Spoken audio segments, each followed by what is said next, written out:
And good morning. Hello. What's up with you? It's Thursday. It is Thursday. I said I already needed a nap. Drying this hair is, whew, Rough. it's a workout. My arms are tired. I'm mentally drained already. Make sure you want to chop it off, that's for sure. But then when you chop it off, then you're sad it's gone. Oh, it's a total regret instantly because I have a natural afro. Oh. Oh, yeah. So when it goes short, it goes out. Oh, yeah. Yeah, completely different. And good morning. Oh, I need to move that. This- Go ahead. I'm which gonna one? leave it on cast. Y'all keep going. So, good morning, Haley. Hello. This is your second time on the show. My first time with you. Yes. So I'm super excited. I pre-warned her and told her she has the mouth with her today. No, it's good. Ask the questions. Yes. It's easier for me to talk about stuff. I can vouch for that. Hey, Hey, nothing from the we're peanut live, gallery. we're live on air. No abuse. Yeah. So, has anything been different for you since the show, or not really? That's what I was trying to think of. Is like anything that's come up that's really changed as far as like guidelines or anything that I could bring to the table. I mean, honestly, files are just really crazy right now. Oh, that's good. I don't know about how around here, but like in Conway, I mean, the rates are the rates. They're going to be the rates. They're not going anywhere. So people they're not scared anymore. They're like coming to the They're table. adjusting. They're ready to go. But I you need to bring that this way, right? You know that house that I was talked about last time, the one in B Branch. I have literally gotten like 30 calls on that thing. The shop house thing. Yeah. Have y'all gotten any calls on that thing either? Not that I'm aware of, but that doesn't mean anything. Last I remember, I thought it was under contract. Well, it fell through, and so like there's multiple people calling at that, and so like it's been one of those discussions. I know you weren't here last time, but we talked about like barndos, shop houses, Right. kind of thing. It was pretty cool. And like they're doable and stuff, but like this particular shop house has like a lot of land, and so that's usually where you run into issues. It's like comps and stuff, and the value being more in the land than in the house. So like it's been a conversation I've had to have with people a lot lately. But now, to be fair, we did talk about that off air. oh, we did. I'm Yeah, sorry. but no, that's totally fine. Well, we talked about barndos, but that particular property we did talk about off air. It's actually a good conversation to have. What you were just talking about with the land and the value. And the whole Yeah, thing. because I had her Exactly. talking. I had questions coming to mind. Yeah. So with that being said, I mean, I know I've heard from a few different lenders that barndos, it has to do with the size of the shop, the living quarters, all of that, but it's also in the wording, not barndo, but custom build.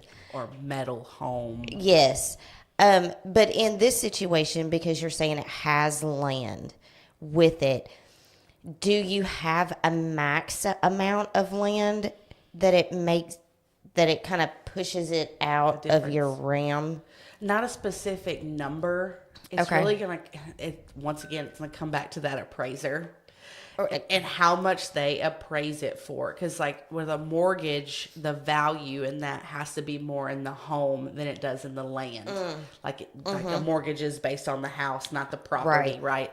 Now, like obviously you get value for the land too, but like in this case, this was a shop house. It's like 600 square foot living quarters, and it has the shop, but it has like 40 something acres and a pond and stuff. So like the value is really dinging on that. What it's struggling with. Yes. But as far as like the size and stuff, like I was telling them last time, like I've done, and like that, I'm not holding this to anything, and I'm not saying that this is always going to work, but Right. I have done one kind of like that property before, and it was like 600 square foot living quarters with this shop, and it was on 5 acres, and I had no issues because the value was there. So do they do a difference in the value if, say like this one, it's 600 square foot of living space, but you've got like 1,000 foot in shop space? Like I said, the property I did before was just like the square footage of this thing was exactly the same. Oh. I looked it up because I was curious. Right. Because it had 600 600 square foot living quarters, and it had Right. like a little apartment, like it was 2 bedroom, 1 bath, on the back, and the rest of it was shop. And I mean, like their washer and dryer and stuff was on that side of the shop. Like it was, walk out of the apartment and there was the washer and dryer. So when I first seen it, I was like, it's not going to work. But I had no problem. Like, Wow. it just comes. And so when you say numbers, like I don't have a specific saying, well, you have to have this amount of square foot living and this amount of square foot for shop. Like it's just. It just depends on the situation or the loan house. program, things like that. Now, majority of the time, those types of properties, conventional is usually what I'll look at. I have heard of some lenders doing them FHA, and they had no issues. Oh. That they asked me if I'd done one before, and I was like, no. And she's like, well, I'm pulling the trigger, and she got it to close. So, like, I don't know what that specific property looked like, but it was a metal home kind of thing. And then if you can't get them conventional, then majority of the time you're gonna have to look at like in-house, because we're not going by secondary. Most of banks and mortgage companies have their own products that they can kind of finagle. Right. And that's actually a good segue into a conversation possibly is in-house. Okay. And They're amazing. What That's my they backup. can be, and while we have some people out there, I want to talk to the viewers for just a moment. This show, if y'all are in any way familiar with GF Lake Media and our Thursday night show and so on and so forth, think of this one as kind of the same way. yeah. It's for the people on the other side of that camera. If you're watching this is who this show is for. And if y'all have input, if y'all have questions, whatever, put them in the chat, private message any of us, whatever you need to do. Because that's why we're bringing lenders on, because there again, like I said earlier, that's not what we do. Yeah. I actually had a lady call me yesterday, and she was like, well, how much of a down payment will I need? I don't know. You have to call your lender. And this is not Hollywood. It's not scripted. It's not any of those things. Ask Haley. There's no script. No script. We Just gotta come in ready. Yep. yeah. Fly by the seat of your pants. Just like just then. I mean, Yeah, I kind of talking about barn doors, and when you said in-house, I was like, that's a great conversation piece, because there's lots of folks that don't know what in-house means.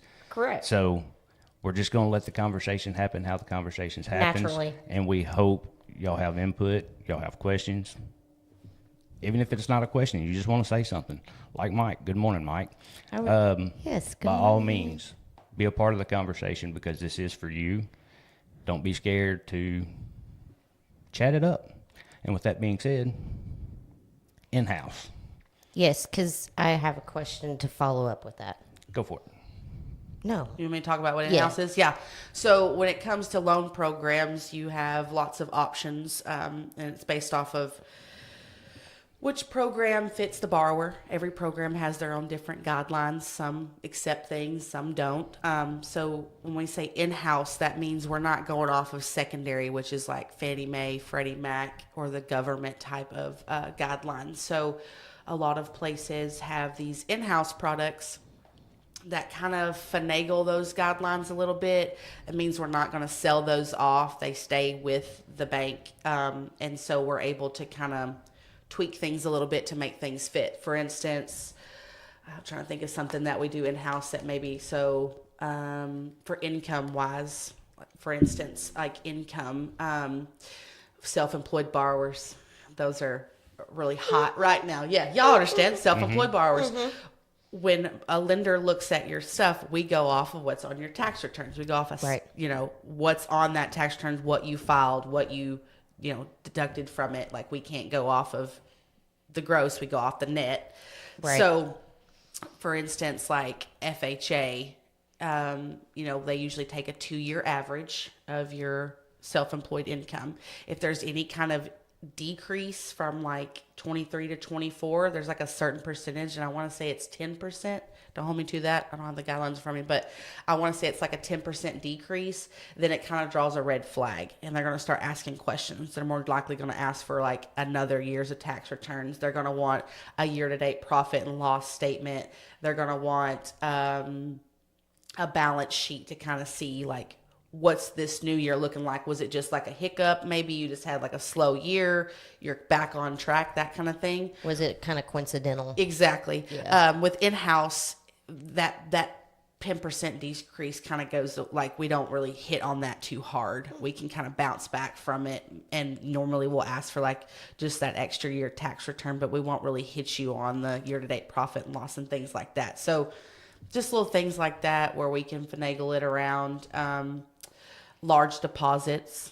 So like that means like if a borrower has a checking account and there's a deposit made in that checking account that's not from their employer. So say they had some money at home and they're like, oh, I'm about to buy a house.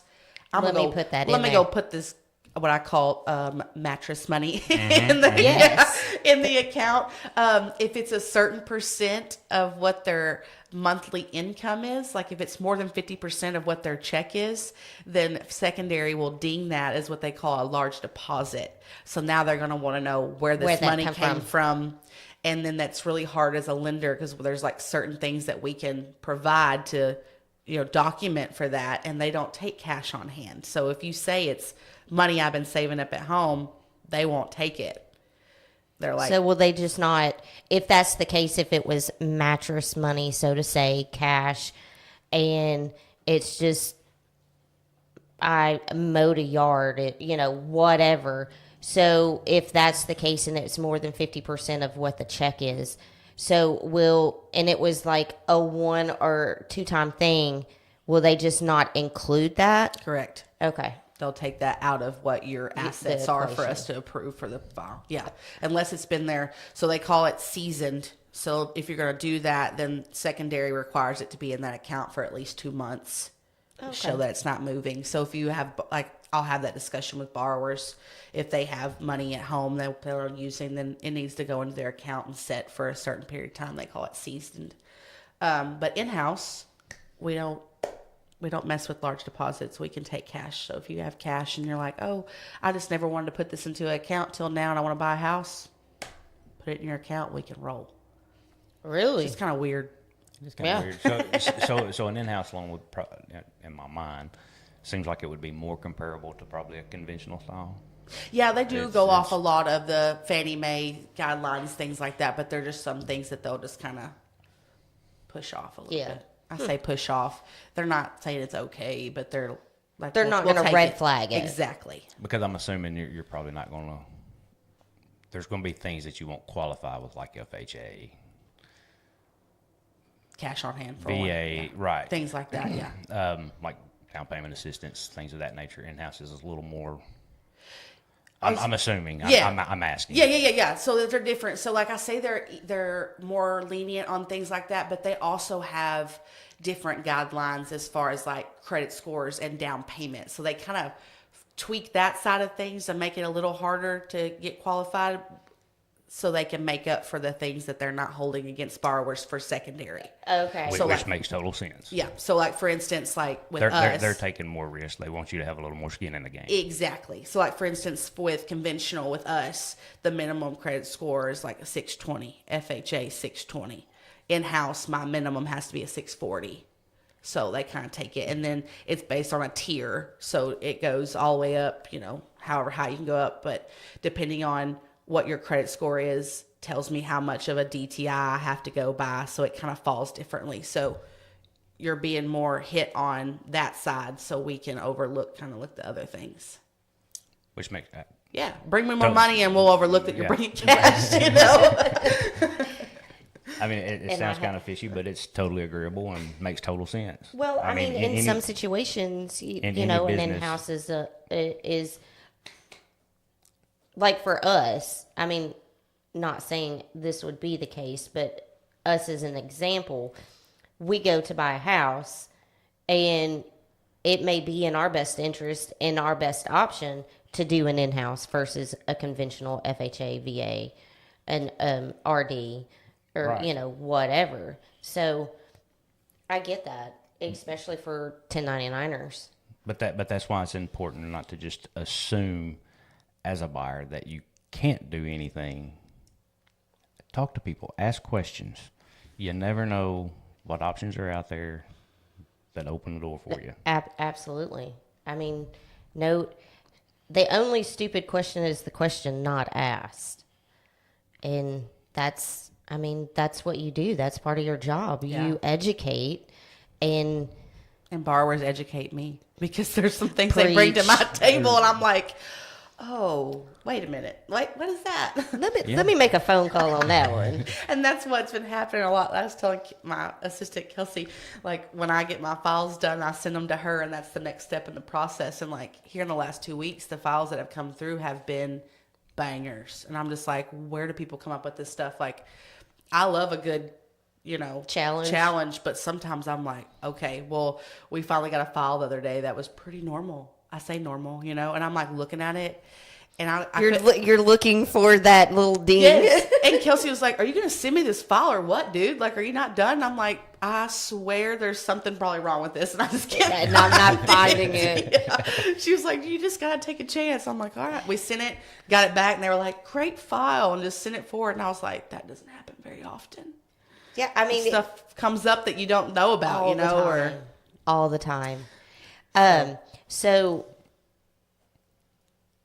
I think we've pretty much covered the in-house for the most part, unless they come up with questions. Come in, we're more happy to talk Well, I about have one more thing to add, like the in-house. So, like, not only does that benefit borrowers that have maybe a unique situation with income and things like that, but properties are also a good thing to use for in-house too. So, for instance, like the barn doors and things like that, if there's something that we can't pass on, or mobile homes, like Right. Well, that's I was going to mobile ask. homes, I can do single wides on in-house where you can't do single wides on secondary in some cases. So properties, like if I don't think that it's going to meet the guidelines or something looks wonky, in-house is usually your backup. So in-house works for the borrower and the property. Okay, you have Very cool. a first question. Oh, good. Let's go. You get a loan. Your credit score is approved. Your credit score Approves. How soon can you refi? Okay, so I want to make sure I understand the question, Mike. Are you saying your score approves or improves? So I'm going to take it until he responds. I'm going to take it how I'm reading it. I get a loan. There again, my credit is approved for me to get a loan. After getting the loan, how long is an appraisal good on the different types of loan? Okay. Improves. Okay. How long do I have to, after getting a loan, how long do I have to wait to refi? to refi? Depends. So you have two different refinances. You have a rate term refinance. So say you just want to refinance, like say rates drop and you want to refinance to lower your rate or to lower your term. You're not getting any cash out or tapping into any of that. Then you have to wait at least 6 months after you purchase the home. Okay. Before you can refinance to change the rate or the term or anything like that. If you're wanting to refinance because you want to tap into some of that equity that you have on the property, you have to wait at least a year. Okay. Okay. That's the difference in those. And I don't understand the second question. Except for in-house. There's no seasoning on in-house. You can so that's another thing. In-house, you don't have to wait a year to cash out on that. Those things like that is what in-house is for. There's no seasoning on those, just secondary. Gotcha. How long is an appraisal good for on different types of loans? Does it matter? 12 months usually is when they'll not use it again. So say he purchased that house and then 6 months later he wants to refi on it. If he's with the same bank, like I can't use a appraisal from another institution, but if he comes back in that time frame and wants to refi, we should be able to still use that appraisal as long as it's been in that 12-month time frame. Okay. Okay. And Mike, did that answer your question? And I know this is probably an unfair question, and if it is, just tell me it's unfair and I don't know. Okay. Tell me to shut up. But that 12-month rule for an appraisal, I mean, is that kind of across the board? I think so. I think that's all secondary. Mm-hmm. Yeah. Okay. Okay. So with sticking to that topic, I have a house and I just choose to hire an appraiser to have my house appraised. let's just say for the fun of it, not really, but whatever. Will that appraisal be picked up and used if I was to list it and a buyer comes along with a loan? Speaking for me at Arvest, no. Now, I want to say you might be able to if it's FHA, because with FHA, there's like a case number that goes along with those. No, that's not right. Never mind. No. Okay. Now, some banks may be able to. I'm not speaking for others, but they may Sure. be able to use it. I mean, I've had people say that they have before, but I know I can't. So I don't know if that's like a secondary thing or if maybe that's an Arvest overlay. But for instance, I have a borrower that I'm doing a construction of perm right now, and she's with another institution during the construction loan, and I can't use her appraisal that she You has have to on have that. your own. I have to have my own. Okay. And that makes sense to me, because I mean, if I go out here and just willy-nilly hire Joe Blow off the street and he says he's an appraiser and gives me a license number and appraises my house, doesn't mean it's factual. Yeah. You know what I'm saying? So I can appreciate that. I know, like us, we have like a list of approved lenders. So like we have our in their own own rotation, Correct. right? Approved Okay. appraisers, Yeah, so what did I say? lenders. Yeah, approved lenders, approved appraisers on our list. So it goes into like they send it out and then they'll pick it up and approve it and they'll take off with it. So we have some here, everywhere we go. Yeah. But, yeah. So I think that may be why we don't take outside appraisals, because that appraiser may not be on our list and we may not have, Right. approved him and scoped out his work. Yeah. And I wasn't trying to be rude. I just didn't want you to get out here eating lunch and somebody say, "So, who's your approved lender?" I know, word vomit. Here we But are. hey, it happens It's all the live time. and unedited. It's cool. Exactly. And Mike, So- thank you. And we're all human. Let's just put Yeah, that we're out all there. human. I mean, we all it's- make it's mistakes. part of it. It's life.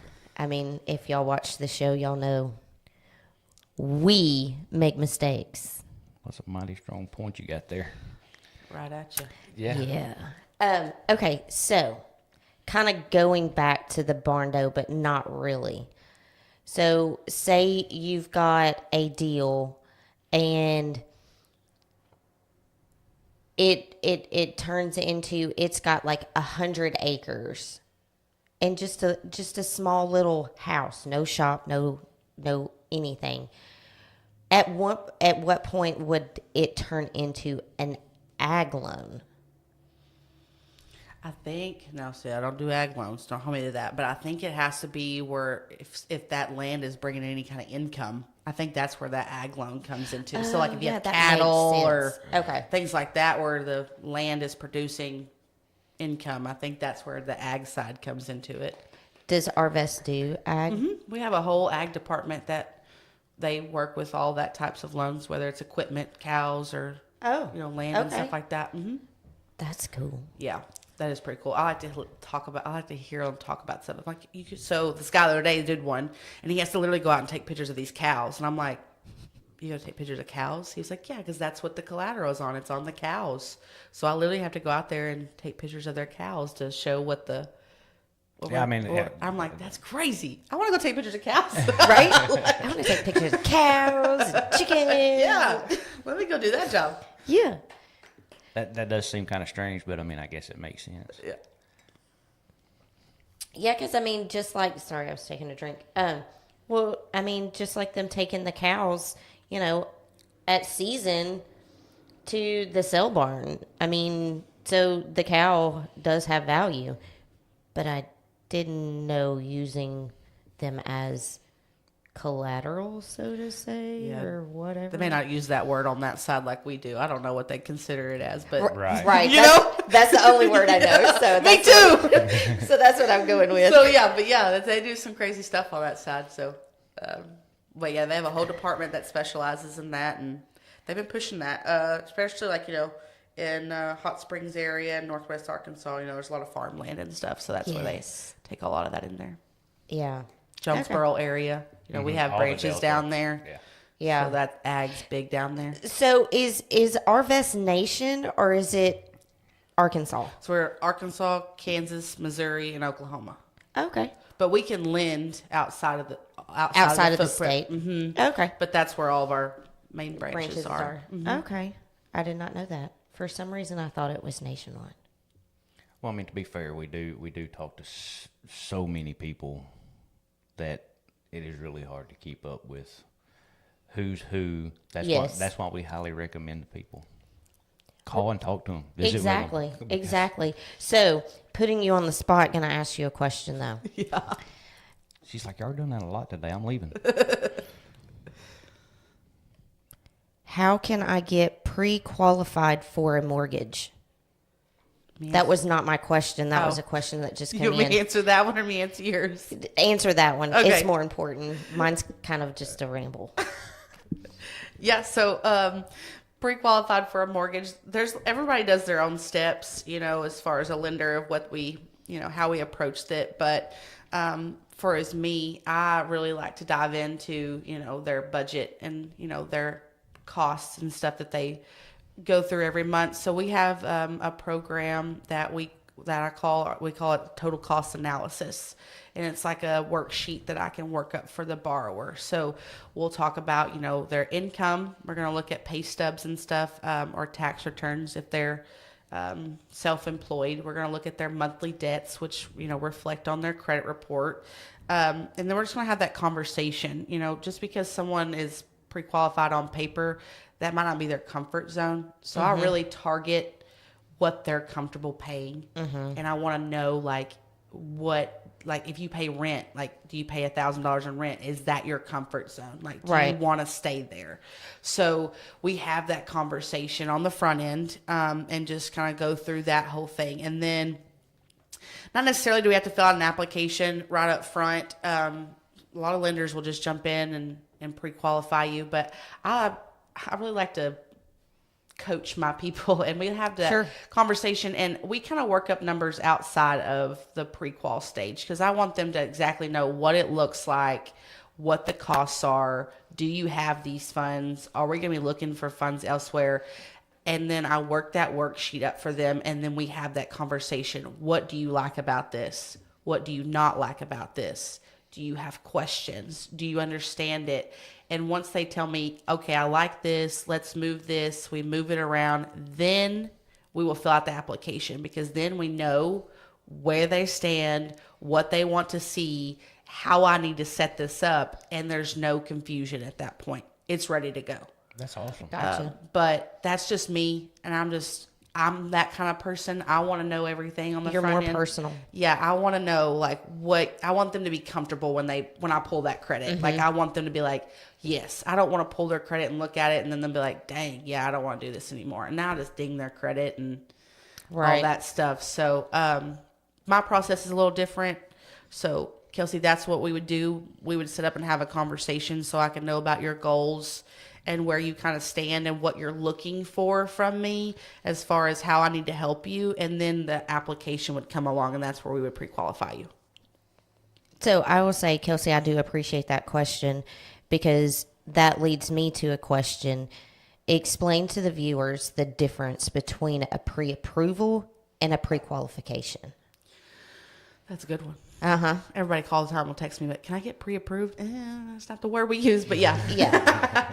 Because, I mean, in our world, there's a lot that doesn't know that there is a difference between the two and what one means versus the other. Correct. So pre-qualification is going to be, like I said, where we collect those little bit of documents, whether it's pay stubs and tax returns and documentation to, show your income and what your debts are. To be pre-qualified, that is just based on the stated documents that we have talked about. So like your stated income, what's on your credit report, the things that you tell me it's on there or what I see on there. We're just saying, based on these numbers, based on this loan setup, you are okay to move forward to look at homes. But just know, when you do get a contract, I am going to ask for more documentation to prove that you are where you're saying you are. Right. But also, we don't do pre-approvals because in a mortgage, it's not just based on the borrower, it's also based on the home. So I can pre-qualify you all day, but to be approved, you and the home have to be, Approved. So that leads into the next question you talking about, and the home. Do you require a certified home inspector? We do not require those. Only thing we require is the appraisal. The inspection is totally on the borrower, and if they want to have one, I don't even have to see that. Okay. But me as a lender, I like to know if you are doing an inspection because I don't like to order the appraisal until that inspection is done. Well, with Arkansas being a Preach. basically a buyer beware state, I mean, you can literally, when you write an offer, you have the option to do an inspection, to hire an inspector, to have your grandpa do it. Do it yourself. Do it yourself. So- or no inspection at all. So that leads into on our end, before it ever even gets to you, in that offer that we're writing up, and you choose to do an inspection, whether you do it yourself, you hire grandpa, uncle, or you hire a licensed home inspector, keep in mind you have 10 business days to get that inspection done, get your report, and get any, if any, repairs asked turned in to the seller. 10 business days. And then after that's done, approved, and whatever, then the lender will, in most cases, that's when they will order the appraisal. But just keep in mind, 10 business days. And then depending on the type of loan you're going for, there could be a back-end home Appraisal. inspection. That's on the appraisal. Yeah. FHA and VA. Does rural development, I don't think they have. That's what we done when we bought our house required 20 years ago, but that's been a long time ago. I don't remember. repairs. So FHA and VA, that when the appraiser goes in, there again, he has guidelines, he has a checklist. So if you've already done your inspection, repair, survey addendum, your home inspection, and you've already agreed, keep in mind when that appraiser goes in, and if your loan is FHA or VA, there could possibly be more repairs requested, and those repairs are non-negotiable, have to be done before closing. And when you're looking on the World Wide Web at houses, on wherever you're looking at them at, hopefully it's our website, but wherever you're looking at them at, if it shows conventional or cash as loan type, that doesn't mean it won't go with one of those other type of loans. We found that out the hard way. But based on, as realtors, what we know and what we see, we put that on there to let you know this. You may want to think about that. So if you're, I guess what I'm trying to say is if you've talked to a lender and you're 100% going, convinced you're going VA, you will want to talk to somebody about the house that you're looking at, because if it says conventional or cash, there's probably a reason for that. So the VA side of it may not, but it may. Does that make sense? No, Are y'all following what I'm saying? I'm lost. I'm confused. So like for us, like I've seen that, like people will bring me a property that they're wanting to put a contract. Like they'll come in like, hey, I want to look at this house. Like this is the one I'm interested in. I'm like, okay, and we'll talk about the guidelines and things like that. But on the listing, it'll say like cash or conventional only on like the website. Oh, okay. So on that's the just MLS. meaning Yeah. that something probably has come up in the past. Someone's probably tried to take it FHA or VA and it didn't pass. Or it's never been on the market, and just based on what we know as realtors and what we experience, Yes. we look at a house and we go, that could be a red flag. Not that there's anything actually wrong with the house. It's just when it comes to the appraisal for a VA or FHA loan, it's just something they're gotcha. going to tick against it. Gotcha. Potentially.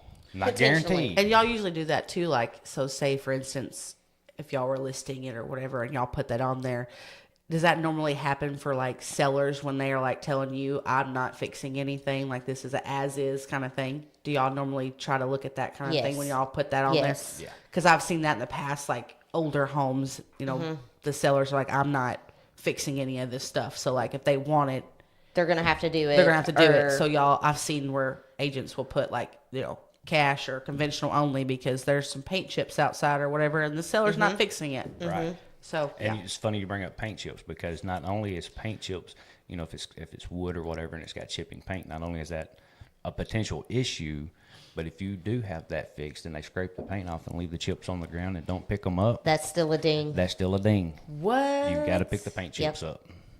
Oh my gosh. Yeah. Yep. It's Did y'all run into that? Huh? Did y'all run into that? I have. I have. have in the past. Yes. That's insane. Yep. Because it's still there. It's still on the property, so it's still, and to my understanding, there again, don't hold me to this, but because the chips are still there, you don't know the age of the chips, so therefore you don't know if it's lead. based paint that's on them. So when that repair is being fixed, they want all of that possibility to be gone. So yes, even if you scrape this little section and just let it fall on the ground and you paint, doesn't mean it's going away. You left the evidence on the ground. So put you plastic down there, put you a tarp, let it catch it so that it can go in the trash or whatever. Absolutely. That's crazy. And to Mike's other question here, why would you not? I'm assuming talking about not having an inspection.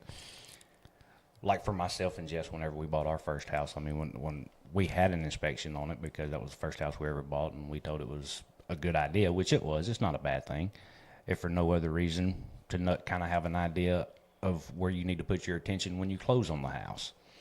Like for us, when we bought, I mean, we knew when we walked into the house and decided to make an offer on it, we knew the plan was to gut this thing and start over. Mm-hmm. So the things that the inspector found did not bother me. Unless it was a safety issue. Yeah, I mean, if it, you know, if there's wires hanging around that's got power going to them, okay, as soon as we close, I need to address that, because I don't want that hanging around in my house. But I bumped my thingamajig over here, but I think we're good, right? I mean, I still hear us. Mm-hmm. Okay. But yeah, I bumped my little box over here. So that would be one of the reasons why. I mean, it could be a builder that just flips houses, you know, and they're walking into it with full acceptance that I'm gonna do what I need to do and flip it and be done with it. So to kind of go in with what you're saying, and it may help you as well, but when you do have an inspection done, keep in mind you're looking for not cosmetic, you're looking for safety concerns. Is that breaker box on its last leg and it's fixing to spark at any moment? You're looking for health hazards. You're looking for a safety hazard. I mean, you're looking for that type of thing, but you coming in and not liking the color of that wall, that's not the purpose of a home inspection. It's looking for those costly safety concerns. You know, if there's a wood deck on the house that doesn't have a rail around it, or a handrail going up and down the steps, those are the things that you need. Mm-hmm. Is there a leak underneath the bathtub that's Yes. causing the floor to fall, and eventually you're going to have to repair that? Yes. I try to tell people, like, speaking of those people, they get first-time home buyers, they don't understand that, and they get very overwhelmed with the home inspections. Oh yeah, because your home inspection is going to come There's back. red words and X's Yes. everywhere. And she called me and she's like, Haley, I'm going to have to sit down and look at this because I don't know what to do. And I'm like, this is bad.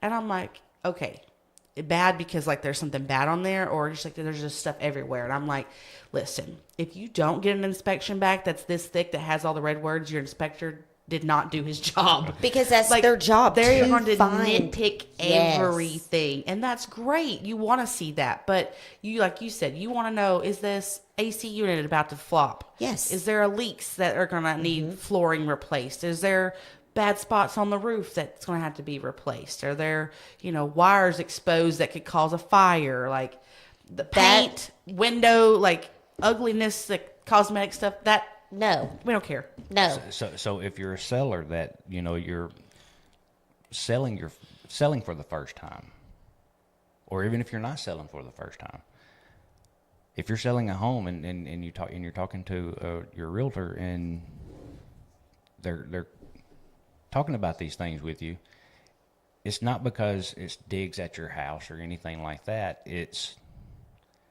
anything we can address today before we get a contract or whatever is going to make y'all's life much easier if you can. And I understand there's some that can't, and we'll cross that bridge when we get there, but it's just based on what we've experienced. These are the things that we need to look at. Yeah, your normal. It's not how they teach us in school. Your normal wear and tear is, you're not buying a brand spanking new house. And even then, an inspector is still going to find stuff. Oh yeah. But what is considered normal wear and tear is not what that inspection, repair, and survey addendum is for. It's for those costly repairs, a leak, the AC's going out, or you've got exposed wires under the house and in the attic. Safety concerns. That's what that addendum is for, and that's what we're looking for. We're not looking for there's 3 different floor types throughout the house. Okay, that was their preference. You can fix change that. it. That's what the plus about owning your own home. You can do what you want to it. You want to paint the door purple? Paint it purple. paint it purple. Y'all, so a question for y'all, like y'all as realtors, when y'all go to list properties for like y'all, have the seller side of things, do y'all have them do an inspection on their own to see like if anything is ready to go? No? No, So no. but we do have them. But speaking for myself, I can't speak for everybody, but speaking for myself, I will have them and ask them, okay, do we have any safety concerns? Because we have a seller's property disclosure, but we have a completely different form for the seller to fill out so that we have information. How old's your AC? How old is the dishwasher? Okay, so y'all ask questions like that, yeah. Yeah. And so there again, me walking through the house, I'm not an inspector, but just in my years of experience, I'm looking for, okay, is that an old water stain? Or, things like that. If it's old, okay, let's possibly get a painter in here and, paint that. We're going to disclose it. But you've replaced the roof, it's no longer leaking, whatever. We disclose it.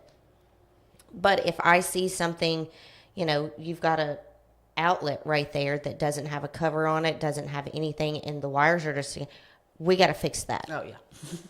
So I will talk with my sellers about the safety concerns, something that may get dinged as a priority in an inspection beforehand. But to actually have the sellers do a home inspection, I have not. No, that's fine. At least you're walking through and kind of dinging. That's what I meant. You at least walk through and kind of have those conversations. Share our experiences, yes. Yeah. And I think that comes with the day-to-day walking, because there is no deal, and you can attest to this, there is no deal exactly the same on any of them. And so you do gain that knowledge and you do gain that experience, and that's how I approach each seller is with yesterday's experience or this morning's, information. Okay, we need to look at this. But that's why if that MLS listing says cash or conventional, not FHA, not VA, if you want to write an offer on that house, we're going to talk about it. Yes. We will still write the offer, but I want you to be aware there's a reason it said that. So On certain circumstances, Yeah. because I mean, if it's a mobile, we put cash or special financing. Right. So I would just say, if you see that, ask questions. ask questions, yeah. Because it may be a special circumstance on why it says that. Yeah. And typically we try to if it's our listing, we try to let the buyer know beforehand, look, it's being sold as is. Seller is not willing to do anything, because we will put it in the MLS as is. As is where is. So we try to forefront that. It still happens, and the buyer is still entitled to having a home inspection. They just understand that home inspection is for their knowledge only. You see those quite often on the older homes, so that's why I was asking. How does Haley feel about carpet paint allowances? Those are fun. Don't hold me to this, Mike, but there are certain guidelines when it comes to that, because they call that like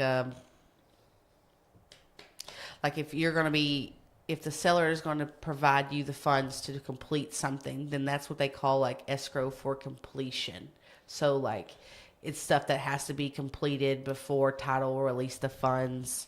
And there are some really strict guidelines on that, so I don't want to quote anything. Like, if you want to ask outside of this, I don't mind looking that up, but it's depending on which product too. Like, compared to conventional and FHA, some products don't allow any of that to happen after closing, and then some do. I think one time I did one for don't. And some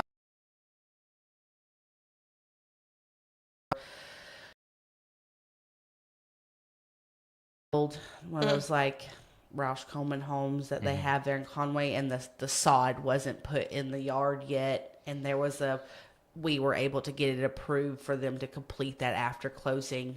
Title held the funds. They sent some back out there to make sure it was completed, and then they released those. But I know there's just like certain things that they will and won't allow on that, and so I don't want to say I feel great about them, but there are some instances where you can.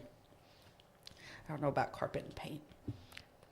Yeah, I don't know that I would title it as carpet and paint allowance, but I mean, we have done, and how it works out on the lender end of it, I'm not sure, but I mean, in lieu of this repair or that repair, seller will give,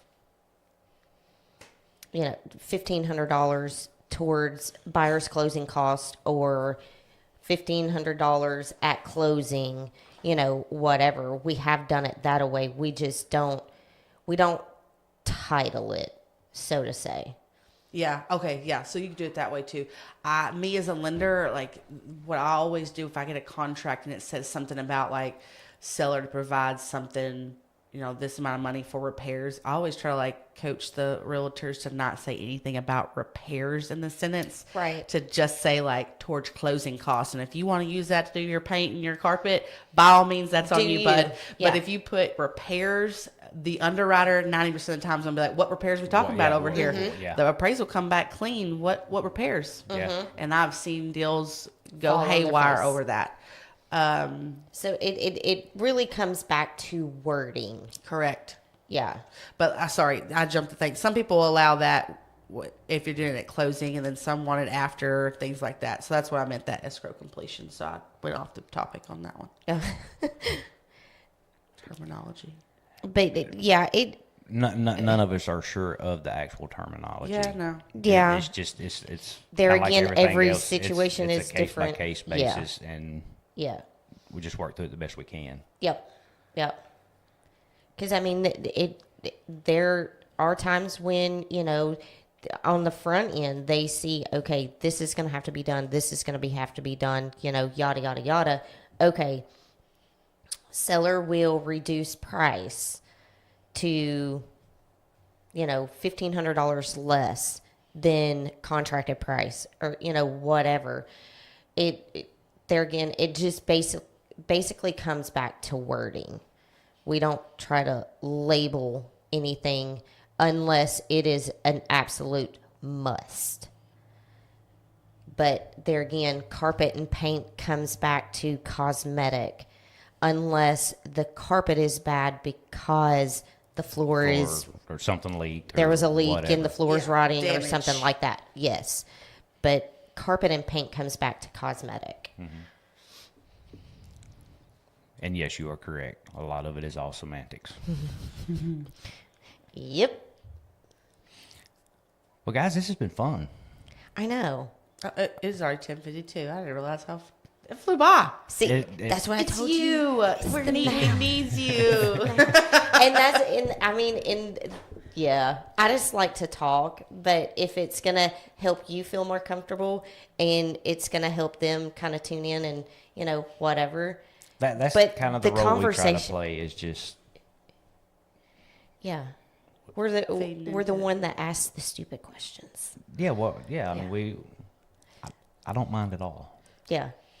But they're not stupid questions. Remember we said earlier. I know. I was hoping you didn't pick up on that. I did. 'Cause I was like, don't you idiot. hurt Well, yourself. Like it's not stupid. It's good I questions. mean, we've all been in situations where whether we're watching something. Thank or you, Mike, for whatever. tuning in. Very much so. Thank you. Have a great day. Or in situations where you don't ask a question or say something because in your head you feel like it's a dumb question. Yeah. And so Okay, let me rephrase that. We don't mind looking like idiots. That's worse. No, I really don't mind looking. If it gets information out there, good, useful information, True. I don't mind looking like an idiot. that's like last week with me talking about my 150 credit score. Oh my God, did you watch I didn't that get to part? watch the full part of it. Okay, yeah. Clint was like, Feel me? First of all, and I'm like, that's fine. But how many people out there don't know that? Yeah. Now they do.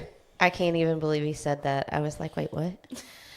But yes, so I hope you were more comfortable with it today. Yeah. But that's what I like to do is just let the conversation happen naturally, because just like last week, I felt like in today for sure, I feel like letting it go naturally, we get more information out there, because with then that- we're talking Opens about up other things. And with help from the viewers like Mike, it really Yeah. that's great. We appreciate it very much. Well, that's why I kept telling him. I was like, "Ooh, that's a good question. Great question." Go ahead and tell everybody who you are and who you're with. Oh, right yeah. quick. My name is Haley Turney, and I'm with Arvist. So, been doing lending for 6 years, and I love it. So, And if you need to contact her, you can contact her on. She's got Facebook. She's got, and I'm sure she's just like us, realtor too. Her number is plastered everywhere. Yeah, we're not. and you can just Google me, actually. So Yeah. you just type my name into Google, and it pops Who up. would have ever thought? Kind of creepy, but It Yeah. is kind of creepy. I try not to think about that part because it really is. But who would have ever thought, us little podunk people, just Google me. Yeah. Just Google me. yeah, that's bad. Yeah, no. But anyway, so I appreciate you. I appreciate the information that you brought to the table. And we look forward to your next visit. Next one, maybe I'll have some more goodies next time too. So, Oh, if not, we'll just keep asking. That's fine. Yeah, Yep, we'll just keep fill rolling with it. space. No worries. Thanks, everybody. Have a great good day.